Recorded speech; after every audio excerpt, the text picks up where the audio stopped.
But Brenda, again, another tech is a very heavily male-dominated space, and so can you discuss what biases and barriers you see as prevalent in the technology space, and who bears the largest responsibility to really ignite that change? Right, so there's so many, right? And, so I'll just kind of start with the system itself that leads to these things, because all of us really could impact the system in one way or another. And so there's still this expectation of who can and who should, right? And many times that carries over into our homes. I remember even growing up, my older sister had a son and a daughter. The computer was bought and went in the son's room. That's still happening. Right? So then when that son goes to school and the daughter goes to school, there's this expectation that the son has this bent. Have you ever heard that? They have this bent for things. When really what they have is what my good friend Jane Margolis calls preparatory privilege. It's because they've been prepared, they've been given the opportunity, they've been given the nod by people along the way, parents first, counselors, teachers, and it just follows along. And so by the time we get to corporate, by the time we get to university, all of those patterns are kind of in place. Right now we have a big challenge around what is the definition of a meritocracy. And people use it, it's almost like a dog whistle. Because we understand that many times, I know, okay, so I'm an old techie, okay. I remember when I was coming out, I was one of the few people in my first job crew to actually have a CS degree. Lots of men with bent, okay. And so there's still this issue of the preparation of a degree, a master's degree, all 5 years of experience in something that has only existed for a year.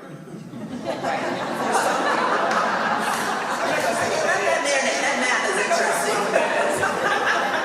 Right? But in terms of, for the men, it's like, go out there, he can learn it, he can do it. Another challenge that I've seen with some of the people some of the companies that we work with, is that they will find that we are great workers, we're good at what we do, and so then we get stuck. I can't promote Sally because I really like what she's doing. Whereas Jim, he's got a future coming, he's the one, right? And so that sort of culture that's really like 30, 40 years old still is prevalent in our universities, it's prevalent at work, and so in terms of the question about whose job is it to change it, it's all of our jobs, right? And so it's about exposure.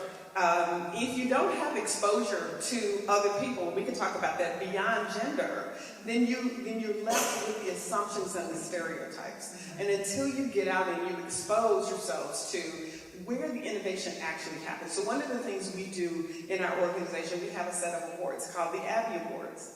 And what we do is we lift up the contributions of women who are doing amazing things. And one of the things we don't do as women is we don't tout ourselves enough. We don't shout.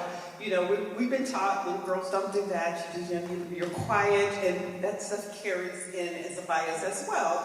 And so when we talk loudly, we're normally like, it's not a positive for some of us.